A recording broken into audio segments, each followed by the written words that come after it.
issue aside of geothermal, putting geothermal aside. The basic operation of the utility is such that they basically make their money off of delivering energy, not selling energy. And it's a cost-plus operation. For every dollar basically that comes in, they make 20% above their cost. So in that sense, they have no real interest in making it efficient. If you look at their distribution system, which is antiquated, runs at an unacceptably low voltage, generated huge line losses. Their push in the early 90s to extend their system into the then almost unoccupied subdivisions, where they measure their customers by the mile. It costs more to light up a transformer at the ends of these systems to deliver energy than the customer will ever pay for. But it's piled on top of the overall ratepayer, so the losses don't really matter in that sense. And that's what you're facing going forward here. It's not a sustainable system, and the cost to improve the infrastructure is going to be enormous, irrespective of how you go about trying to make it work. I suppose if there's good news out there, it's the solarization program. Unfortunately, despite their agreement under the IRP system, the Integrated Resource Planning System, they are denying people's access to grid-tied solar here, particularly on the east side right now. They've capped it, and that's discriminatory. So how this is going to unwind, I really don't know.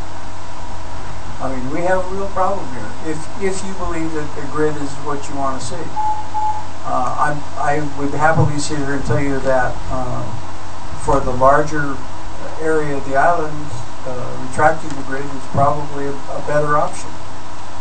Solar is viable. The economics of it you can't beat. Delivered free every morning. It's kind of like, another way of putting it is,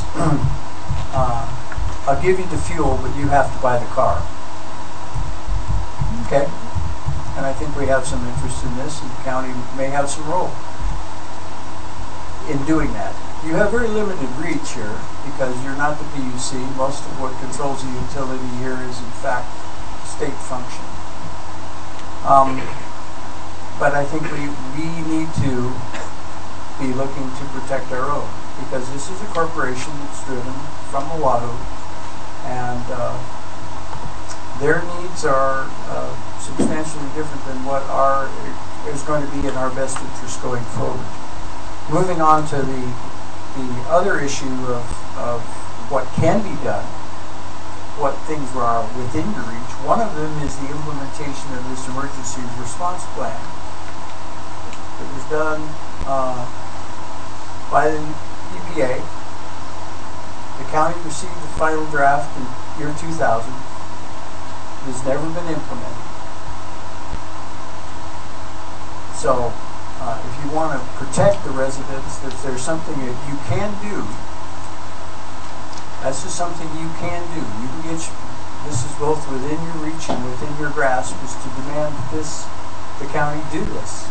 There's going to be some costs because it outlines plans for instantaneous notification, timely, demonstrated evacuation, and notification within a 6-mile diameter of the plant. Now, since this plan was done and accepted, the population out there has doubled.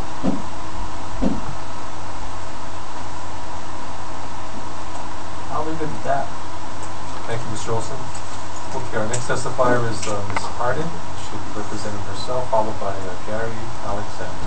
Good morning, sir. Good morning. Speaking on Communication 646, the HELCO presentation, I think PGV should be shut down before any more geothermal projects are considered. Heavy industry with nighttime noise and toxic gas does not belong next door to homes. Some that may have pregnant women, small children, and people in poor health. For any future geothermal, we need to avoid the appalling mistakes of the past. In the 1980s, geothermal was proposed in Wa'okele, Puna, the largest remaining lowland wet forest in Hawaii and sacred in Native Hawaiian religion. It took over 1,000 protesters, over 100 arrests, and years of litigation to stop it. In February 1991, PGV's KS7 well blew out. In June 1991, their KS8 blew out, sending residents fleeing.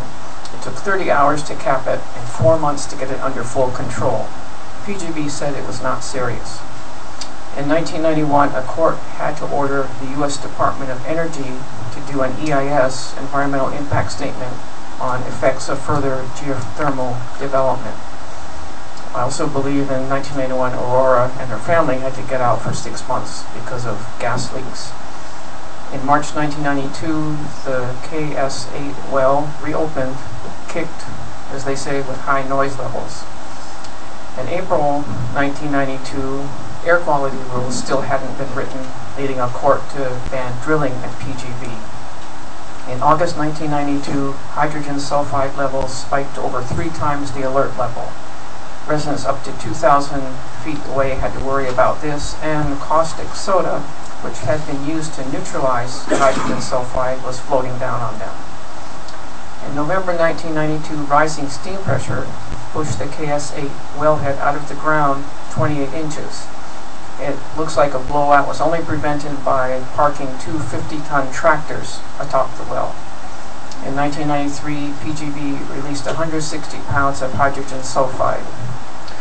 And recently, there's drilling for yet another well, and people who have come here today reporting sleepless nights, hearing sounds like jet engines and tons of metal clanging on rock, and breathing fumes of sulfur and diesel. And no one can explain why air monitors are 6 feet high when the hydrogen sulfide sinks to the ground. PGV should be shut down, and any future geothermal should only be done with much greater care for the community and the land. On Communication 651, the Innovations Development Group, I support having benefits and proceeds from geothermal go to Native Hawaiians, but of course concerns about geothermal. I hope IDG is not planning a cable to send power to Oahu.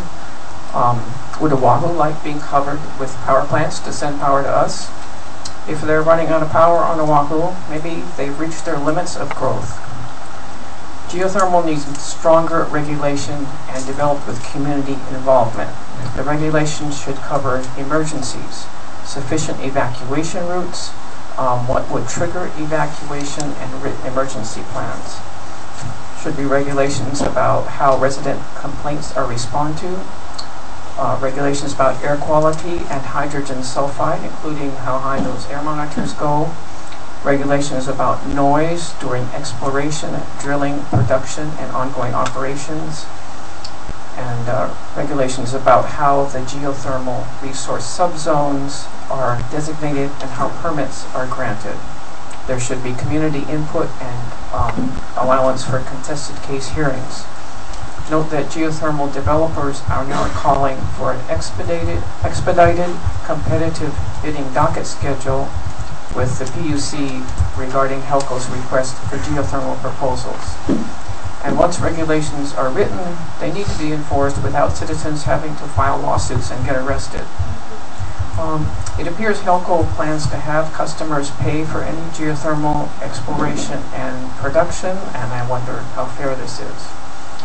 Also, we should look at the big picture, not just where the energy is coming from, but how is it going to be organized? Are we looking at one huge central power source for everybody?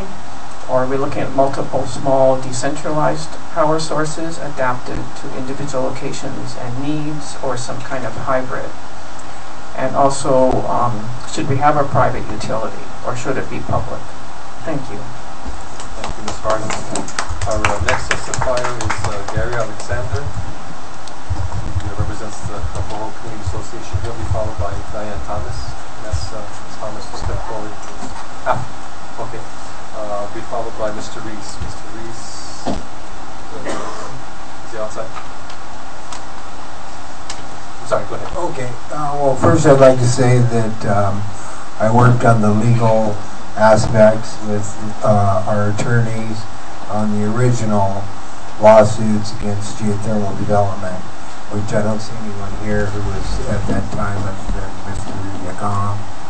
And this is how it will play out right now. Right now, we're seeking injunctive relief at the state level, and then at the Supreme Court level of the United States. At the federal level, we're seeking total relief from geothermal under the First Amendment of the Constitution. 50 million people died in World War II for that piece of paper. 58,000 names of my brothers are on Black Rock in Washington, D.C. for that paper. The blood of our kids is running in the sands of Arabia right now for that piece of paper. And if the Native Hawaiians say that Pele is sacred and all manifestations, surface manifestations of the volcano are sacred and the whole area is sacred, then so be it. Too many people have died for this piece of paper, and we cannot overlook that fact. So it is going to be much greater than before. This thing is not going to happen, and they're drilling on a much more dangerous scale. And my land is 1 mile from the border of PGV's development site, and cracks are already opening up. I have 13 seam pins, now I have 14. I have holes where I've been mowing for 20 years, and now I have whole cracks that weren't there before. And just before I came here, I went over near Aurora's house and sat at the gate to the geothermal site, and I'll tell you, the sound and the noise is unacceptable in a residential area. And that, I totally sympathize with her for what she's going through. Now in the courts, they will decide for themselves, no matter what, can we seek relief from this in our neighborhood, or do we have to put up with this if they don't blow themselves up first? But Matt has already been sued. I went to Reno, Nevada. I've been to the largest geothermal site in the world on Cobb Mountain in California, and met with the California Energy Commission and Neil Abercrombie, a friend, and Barack Obama is now in the White House. So these things are not going to move forward as you think. This whole scenario is not going to play out as you think right now. It is going to come to a grinding halt, and we want them to take them and all their junk and get out of here. That is it, period. End of sentence. They don't have a good track record. They're not from here, and they've been in the courts before, and they are well aware of what's going to happen with the court systems. And that in other words, it is a legal issue, and that's how it will be developed. So thank you for your time. Thank you for your testimony. Okay, our next testifier is Mr. James Weatherford, and he will be followed by Gary O'Mildy. I go after. Okay, James going to go after. Okay. Gary's going to go after. Okay, thank you. Robert Park, followed by Diane Thomas after. Okay, thank you.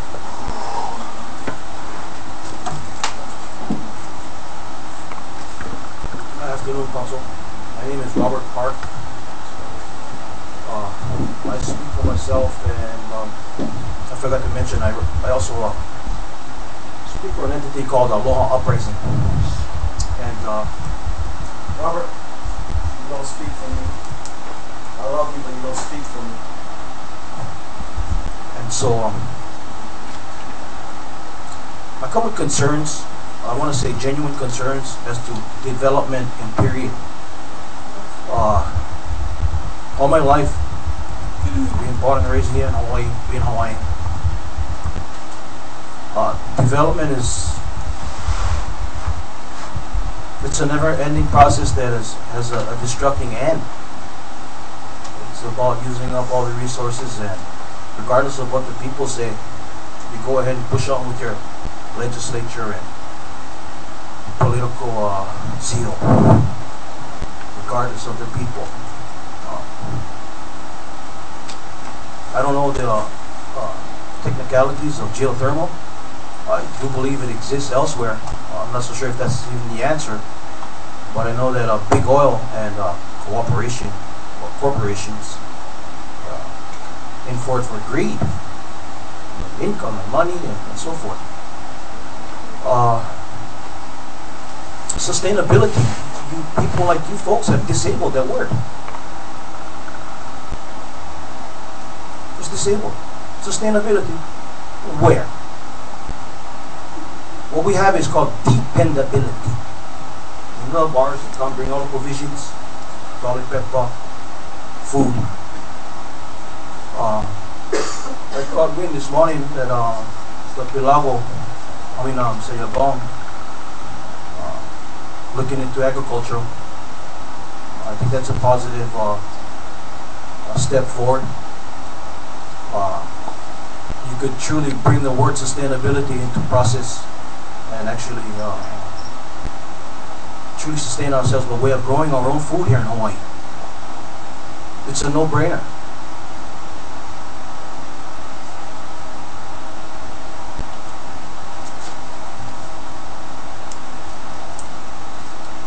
For me to sit here and say that a Hawaiian, you guys make me feel like a racist. I don't know why. You know.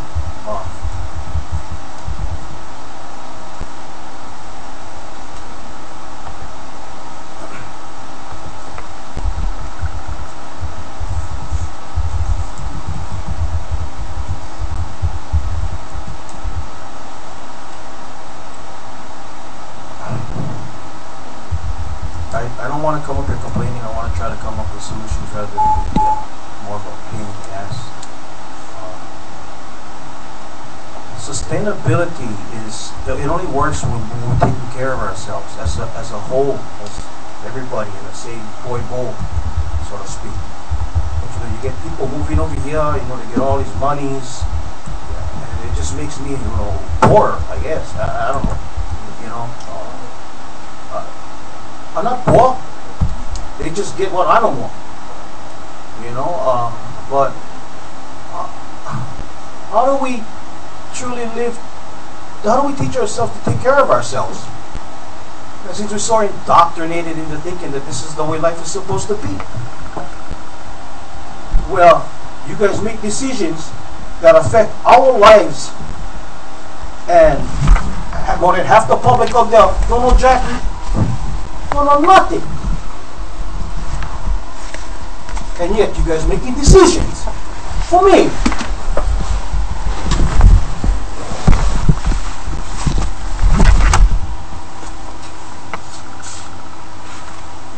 And still you guys operating on the what? With de facto government. What do you in there? Come on.